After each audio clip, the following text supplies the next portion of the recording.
धाकड़ खबर, बेखौफ जुबान, बेबाक अंदाज। आदाब दोस्तों, धाकड़ खबर के प्लेटफॉर्म पे आप लोगों का स्वागत है। एक बार फिर हमारे साथ बहुत ही वरिष्ठ पत्रकार इस वक्त मौजूद हैं और पेश कर रहे हैं पड़ोस की धड़कन, यानी हिंदुस्तान पाकिस्तान के जो ताल्लुकात हैं उनके ऊपर क्या चल रहा है, क्या हो रहा है और किस तरीके से बयानबाजियाँ चल रही हैं, उसके ऊपर आज हम डिस्कस करेंगे। जो हमारे साथ हैं मोहम्मद अहमद काज़मी साहब, ये बहुत ही वरिष्ठ पत्रकार हैं और इंटरनेशनल जो मसलों पे माहिर हैं। इन्होंने इराक जो वार हुई थी जिसमें अमेरिका इन्वॉल्व था पूरी तौर से, उसको वहीं ग्राउंड लेवल पे जाके, ज़ीरो लेवल पे जाके उसको कवर किया। इसके अफ़गानिस्तान की वार को भी कवर किया इन्होंने बहुत बड़ी, वहीं जाके। और इंटरनेशनल उस पर महारत है इनकी, बहुत ज़्यादा पकड़ है इनकी, और राइट अप भी लिखते हैं मुख्तलिफ़ टेलीविज़न शोज़ में, उसमें भी जाते हैं बोलने के लिए। वो हमारे साथ खुशकिस्मती है कि वो अब धाकड़ खबर पर से जुड़ रहे हैं और बड़ी मशहूर शख्सियत हैं। उनसे हम आज बात करेंगे कि जो पाकिस्तान और हिंदुस्तान है, मुख्तलिफ़ देशों से जो ख़ास तौर पे इस्लामिक देश है, उनसे किस तरीके से भारत के ताल्लुकातों से बातचीत तो चलती रहेगी। अगले कई एपिसोड में जो धड़कन का नाम दिया हमने जिसको, उससे आगे कई एपिसोड में बातचीत चलती है। आज हमारी बातचीत का जो मौजू है, तो पहले तो हम आपको इंट्रोड्यूस कराएं अपने मोहम्मद अहमद काज़मी साहब से, जो बहुत ही बड़े जर्नलिस्ट हैं। उन्होंने टाइम दिया है धाकड़ खबर को, इसके लिए आपका बहुत बहुत शुक्रिया है कि आपने इस वक्त दिया है हम लोगों को। और इसके साथ ही मैं आपसे पूछना चाहता हूं कि जो हिंदुस्तान पाकिस्तान के बारे में बड़े हॉट टॉपिक चल रहा है कि इमरान खान एक बयान दे रहे हैं कि हमारे मसले तब तक सॉल्व नहीं होंगे जब तक मोदी जी दोबारा जीत के नहीं आ जाएंगे। ये बड़ा कंट्रोवर्शियल कि यहाँ मोदी जी उनको लान तान पाकिस्तान के पीछे लड़ाई जंग की बात कर रहे हैं, वहाँ उनके जो फॉरेन मिनिस्टर हैं जो वो कुछ और बात कह रहे हैं कि ये मुख्तलिफ क्या चल रहा है, किस तरीके से चल रहा है ये, कि कौन सी स्ट्रेटजी है कि वो दोस्ती का हाथ बढ़ा रहे हैं कि वैसे ही लफाजी कर रहे हैं इमरान खान। और ये यहाँ से मोदी जी बिल्कुल उसके डिनाइल मोड पे हैं कि उनको सुनना ही नहीं, पाकिस्तान से युद्ध ही ले लेना है, जो अभी पुलवामा और इसका आफ्टर इफेक्ट है उसको ले रहे हैं। तो इसके ऊपर आप क्या सोच रहे हैं, क्या देख रहे हैं, किस तरीके से देखते हैं इसको आप? देखिए, पॉलिटिकल जो लोग होते हैं वो अपने तरीके से काम करते हैं, आम आदमी ज़रा अलग तरीके से सोचता है। और हिंदुस्तान पाकिस्तान तो चूँकि एक ही मुल्क के एक तरह से बट गया है मुल्क और अलग अलग हो गए हैं, तो जो अवाम है उनकी सोच तकरीबन एक जैसी है। वो दोस्ती चाहते हैं, कोई भी लड़ाई और जंग नहीं चाहता। अब जो इलेक्शन के दौरान पुलवामा में आतंकी हमला, उसके बाद बालाकोट में हमले का एक तरह से दावा किया जाना, दावा मैं इसलिए कह रहा हूँ कि सब लोग उसको एक्सेप्ट नहीं कर रहे हैं, और उसके बाद इमरान खान साहब का ये कहना कि बीजेपी गवर्नमेंट बनने से, मोदी के दोबारा सरकार बना लेने से ही हो सकता है कि हिंदुस्तान पाकिस्तान के कुछ मसले हल हो जाएं।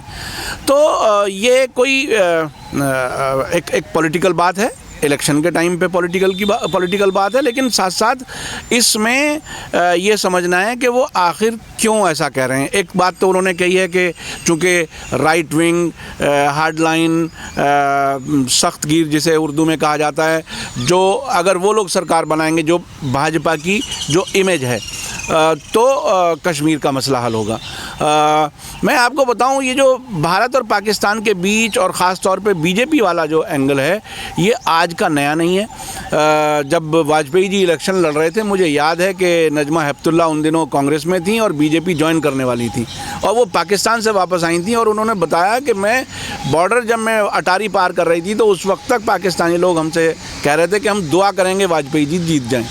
तो ये एक, अच्छा, ये मतलब वहाँ चलता है। जी हाँ, वो हाँ कि भाजपा को आना चाहिए। हाँ, भाजपा को आना चाहिए, और वो भाजपा को पसंद करते हैं। शायद उन्हें ये उम्मीद है कि कश्मीर का मसला हल हो जाएगा और ये लोग फैसला लेंगे तो इम्प्लीमेंट करा सकते हैं। जो कांग्रेस होगी वो डर करके काम करेगी, मजबूती से आगे नहीं बढ़ पाएगी। चूँकि बिल्कुल ऐसा ही है जैसे किसी की तरह से ये कह दिया जाए कि जिससे रुकावट का ख़तरा हो, अगर उसी के हाथ में चाबी दे दी जाए तो शायद मसला हल हो जाए। थानेदार, चोर को थानेदार बनाने वाली बात चल रही है। बिल्कुल ये बात कि चोर को थानेदार बना दिया। बिल्कुल। तो ये उस तरह से। और रहा शाह महमूद कुरैशी की बात, ये मैं एक दूसरी बात बताने वाला हूँ। देखिए, एक ज़माने में 1947 के बाद भारत सोवियत यूनियन के साथ में था, सोवियत संघ जिसे कहते थे, और अमेरिका के साथ पाकिस्तान था। ये दो ब्लॉक थे, आपको याद है, क्योंकि आप बहुत अरसे से पत्रकारिता कर रहे हैं। लेकिन अब ये हुआ है कि अब भारत भी अमेरिका के ही पाले में है, और इसके बाद अब बहुत आसानी है वॉशिंगटन में बैठे हुए लोगों को कि वो दोनों तरफ का रोल तय कर लेते हैं कि किससे क्या कराना है। तो छोटी सी एक वॉर टाइप की सिचुएशन बने और पॉलिटिकल फ़ायदा उन लोगों को हो जाए जिसको वो पॉलिटिकल फ़ायदा पहुंचाना चाहते हैं। तो ये बहुत ही एक के बाद एक, जिसे कहते हैं ना, तह दर तह चीज़ें समझने की हैं। तो वो जो वॉशिंगटन में कुछ लोग फैसला लेते हैं, मेरा समझना ये है कि वहाँ से भी ये दोनों तरफ के स्टेटमेंट, दोनों तरफ के एक्शन रिएक्शन कहीं ना कहीं वो लोग भी ये करा रहे हैं। बताइए, जो शाह महमूद कुरैशी ने कहा, हाँ, जो बिल्कुल उलट है, हाँ, अपने प्राइम मिनिस्टर से बिल्कुल उलट है, तो इसके बारे में अब जरा समझाइए हमें गौर से, क्यों कहा उन्होंने? शाह महमूद कुरैशी क्यों कह रहे हैं ऐसा कि नहीं हो सकती ऐसी बात? और दूसरी बात, जंग अखबार है, हाँ, बहुत बड़ा अखबार है जंग ये लिख रहा है कि मौके गंवाते हैं हम लोग, हाँ, यानी पाकिस्तान भी मौका गंवाता है, हिंदुस्तान भी, कि एक बार वाजपेयी यहाँ चल के आए, हाँ, तो हम लोगों ने करगिल कर दिया, और इसको आगरा गए, हाँ, आगरा बुलाया उन्होंने, तो उस वक्त भी हम लोगों ने कर दिया, हाँ। तो जंग ने भी इल्ज़ाम ठहराया है अपने पाकिस्तान अथॉरिटीज़ को, जो अभी हालिया जो एडिटोरियल इदारा लिखा है, कि उसने लिखे ये पाकिस्तान का मसला है कि वो उसको हरदम मटिया मेट कर देते, बात आगे बढ़ने नहीं देते। देखिए, पाकिस्तान की एक बहुत बड़ी समस्या, बहुत बड़ी मुश्किल ये है कि उसका जिस तरह से कहते हैं ना, डेमोक्रेसी का इंस्टीट्यूशनलाइजेशन नहीं हुआ है। वहाँ जो खराबी अब यहाँ भी आने लगी है, इंस्टीट्यूशंस को बर्बाद किया जा रहा है, वहाँ बने ही नहीं है मजबूत। अब वहाँ ताकत के कई सेंटर हैं। एक तो पॉलिटिकल हेड जो इलेक्ट होकर के आता है वो है, लेकिन वो इतना कमज़ोर होता है कि मिलिट्री उसको पर हावी आ जाती है, ISI हावी आ जाती है। तो जब फैसले के सेंटर कई हों और सबकी महार अलग अलग पावर सेंटर्स के हाथ में हो, किसी की जद्दा सऊदी अरब में हो, रियाज में, किसी की वाशिंगटन में हो, और किसी की हो सकता है तेल अवीव में हो, तो तब उनकी वो तालमेल से एक साथ आगे नहीं बढ़ पाते और मौका गंवाते हैं। और जब मौका गंवाते हैं तो वो फिर बरसों लग जाते हैं। कभी बॉम्बे का जो 2008 आतंकी हमला, कभी उसके बाद में उड़ी वाला हुआ, फिर ये पठानकोट में हुआ। तो ये सब चीज़ें बीच बीच में डिस्टर्ब करती हैं दोनों मुल्कों के ताल्लुकात को। और 2008 के बाद तो दोनों देशों के बीच में जो जिसे कॉम्प्रिहेंसिव टॉक्स कहते हैं, समग्र वार्ता कहते हैं, वो शुरू ही नहीं हो पाई। और लेकिन मेरा समझना ये है कि जब ऐसी सिचुएशन होगी और ऐसी सिचुएशन बनाने वाले विदेशी कुछ आका होंगे, वो अपने हथियार बेचेंगे और हमारे इस सब कॉन्टिनेंट जिसका हिस्सा भारत, पाकिस्तान, बांग्लादेश है, ये हर दिन यहाँ के लोग गरीब होंगे और हर दिन इनकी ज़िंदगी मुश्किल होगी। भाई देखिए, पाकिस्तान की तो एक बात है कि पाकिस्तान कम्युनिटीज़ में भी बहुत बटा हुआ है, जिरगाह हैं, वहाँ पे कबीले हैं, कबीले सिस्टम अभी तक पाकिस्तान में ख़त्म नहीं हुआ है, ज़मींदारा ख़त्म नहीं हुआ है। वहाँ पे जिरगाह होती हैं, ज़मींदारा होता है, जिनको अभी भी जिंदा है। तो लिहाजा इमरान खान का मुझे एक वक्तव्य याद है, उसने कहा था कि पाकिस्तान को संभालना इसलिए मुश्किल है कि हर जिरगा के, हर जो यहाँ पे अपने हम जो कहलाती है पंचायत, उनके अलग कानून हैं, जो कि हमारे कानून से मेल नहीं खाते।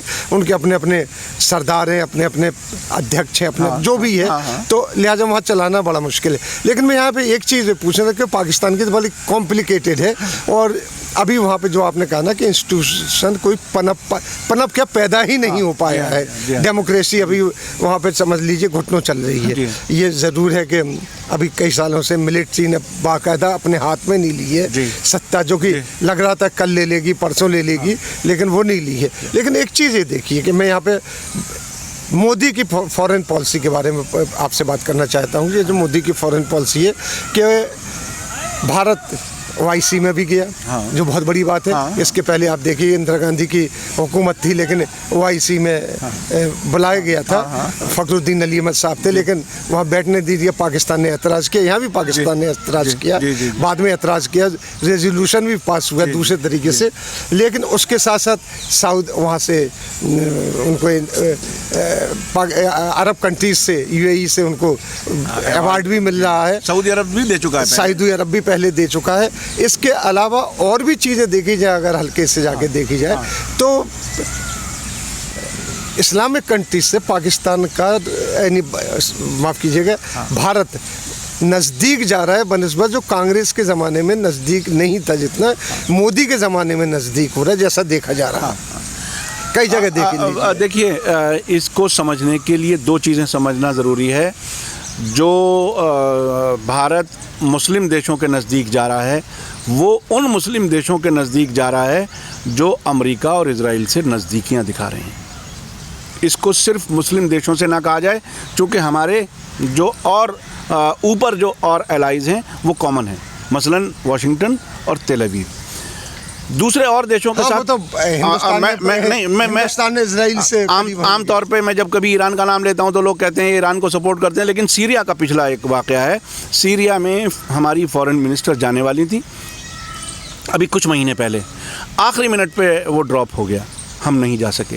कहीं से तो इशारा आया था, तो इसलिए मैं इसमें बहुत ज़्यादा वो कामयाबी उस तरह से नहीं देख रहा। मैं कामयाबी अपने मुल्क की उस चीज़ में देखता हूँ जब हम अपने फ़ैसले ख़ुद इंडिपेंडेंट करें, अपने फ़ायदे नुकसान को नाप के देखें, ना हम किसी के इशारे पर चलें।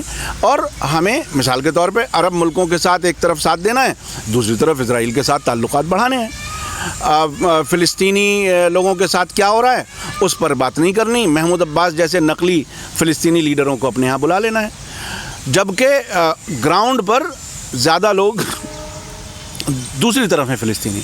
तो ये कोई मैं ये नहीं समझता कि ये कोई बहुत बड़ी कामयाबी है। कामयाबी मैं तब समझूंगा जब हम अपने फ़ैसले अपने फ़ायदे के लिए, नेशनल इंटरेस्ट, जैसे अमेरिका नेशनल इंटरेस्ट के लिए किसी भी मिनट अपनी पलड़ा बदल देता है ना, ऐसे ही हमें भी सोचना चाहिए। नहीं तो ये जो करीब जा रहे हैं मोदी और इस्लामिक कंट्रीज़ करीब बुला रहे हैं, इसके बाद वो पाकिस्तान का भी सपोर्ट करते हैं और यहाँ हिंदुस्तान को करीब लाए। चलिए माना कि एक बहुत बड़ा मार्केट है, वहाँ से इन्वेस्टमेंट भी हुआ है, सऊदी ने भी इन्वेस्ट किया है और कई जो UAE ने भी इन्वेस्ट किया है इंडिया के अंदर, अरबों डॉलर इन्वेस्ट किया है। ये दोहरी पॉलिसी क्यों चलेगी? फिर गलती कहाँ हो रही है, दोहरापन कहाँ आ रहा है? या मोदी इस्लामिक कंट्रीज़ के उसमें, या मोदी का पाकिस्तान के उस ताल्लुक से? देखिए, मैं समझता हूँ हमारी सरकार की कोशिश ये है कि अरब मुल्कों में पाकिस्तान का उतना ज़ोरदार असर ना रहे। हम एक बड़ा देश हैं और हमारी मार्केट भी बहुत बड़ी है। कोई भी इन्वेस्टर आता है वो देखता है मार्केट कितनी बड़ी है और कितना हम पैसा यहाँ से कमा सकते हैं। तो सऊदी अरब यहाँ भी फाइनेंस कर रहा है, लेकिन पाकिस्तान में भी काफ़ी पैसा लगा रहा है, गवादर में पैसा लगा रहा है, वहाँ बाकायदा रिफाइनरी लगा रहे हैं वो लोग। तो ये तो इंटरनेशनल एक बिज़नेस है जो हर आदमी, हर मुल्क अपने फ़ायदे के लिए जहाँ उसे फ़ायदा होता है। जैसे चाबार में जी हाँ, ईरान भी भारत का साथ दे रहा है। बिल्कुल, चाबहार में भारत ने इन्वेस्टमेंट किया है और भारत को अफ़गानिस्तान जाने के लिए और सेंट्रल एशिया जाने के लिए और यूरोप तक जाने के लिए एक रास्ता मिल रहा है। तो भारत पाकिस्तान के साथ, पाकिस्तान को साइड करके और उससे बचते हुए उस पूरे इलाके से जुड़ने के लिए एक रास्ता उसने ईरान का देखा है। लेकिन कहीं ऐसा महसूस होता है कि कभी कभी जो फैसले होते हैं वो शायद कहीं बाहर से हमें इंडिकेट होता है और हम उसके हिसाब से चल जाते हैं। लेकिन हमें, मिसाल के तौर पे मैं अप्रिशिएट करूँगा, S-400 मिसाइल का जो सौदा रूस से किया, वो अमेरिका की धमकी के बावजूद किया। ईरान से तेल लेते रहने का फैसला जो किया वो अमेरिका की धमकी के बावजूद, बिल्कुल चाबहार का फैसला।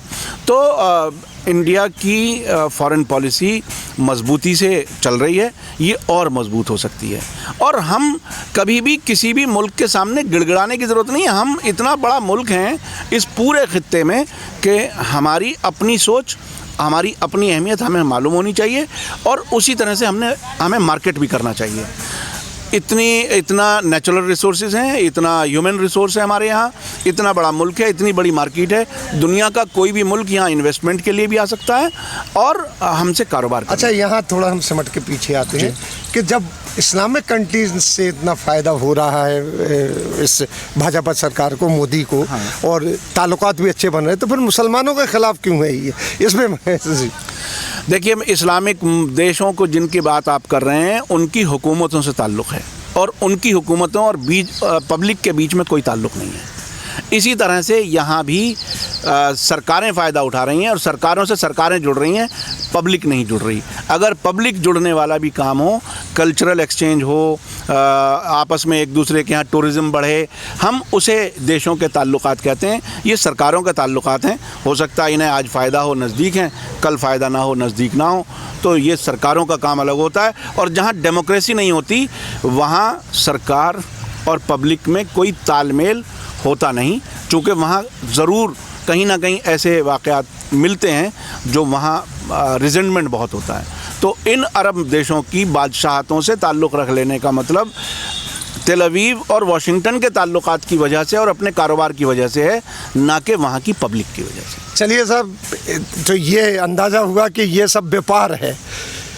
मोदी जी जो बोल रहे हैं मुसलमानों को, देश के मुसलमानों के ख़िलाफ़ और इस्लामिक कंट्रीज से अपने ताल्लुकात बढ़ा रहे हैं, वहाँ पाकिस्तान के खिलाफ बोल रहे हैं। इस्लामिक कंट्रीज उस पर कोई दबाव नहीं दे रही यहाँ के देश पर, यहाँ की सरकार पर, कि आप मुसलमानों को परेशान ना करो, क्योंकि एक मार्केट है। जी जी, उनका मार्केट है, यानी एक दूसरे को बेच रहे हैं इस वक्त, यानी बेचने का एक रिश्ता चल रहा है। बाज़ारवाद ज़्यादा हावी है, तो यानी पहले जैसे ताल्लुकात नहीं है। मोदी जी भी बाज़ारवाद को ही बढ़ावा दे रहे हैं कि यहाँ पर उनको इनवाइट कर रहे हैं। वो अपने सर्वाइवल की जंग वो लड़ रहे हैं कि अगर वो इस तरीके से बाज़ार को मजबूत करेंगे तो कहीं ना कहीं फोरम पर जाके आगे हमने इस्लामिक कंट्रीज से यहाँ के ताल्लुकात इतने अच्छे बनाए कि जो नहीं थे, पहले भी थे, नेहरू के ज़माने से लेके अब तक थे, सारे ताल्लुकात थे। मोदी जी उसी पे काम कर रहे हैं और पाकिस्तान को अपनी तरफ से अपना वोट बैंक को नज़र में रख के पाकिस्तान से जो गुत्थम गुत्था कर रहे हैं, जो वार ऑफ वर्ड चल रही है पाकिस्तान से, वो अपनी एक अलग बात है। इसी के साथ से बहुत बहुत शुक्रिया काज़मी साहब आपका वक्त देने का और एक बड़े ही कॉम्प्लिकेटेड सब्जेक्ट पे आपका बोलने का। इसी धड़कन में हम फिर अगले हफ्ते फिर हाजिर होंगे पड़ोसी की धड़कन में आपके साथ। तब तक के लिए हमें दीजिए इजाज़त।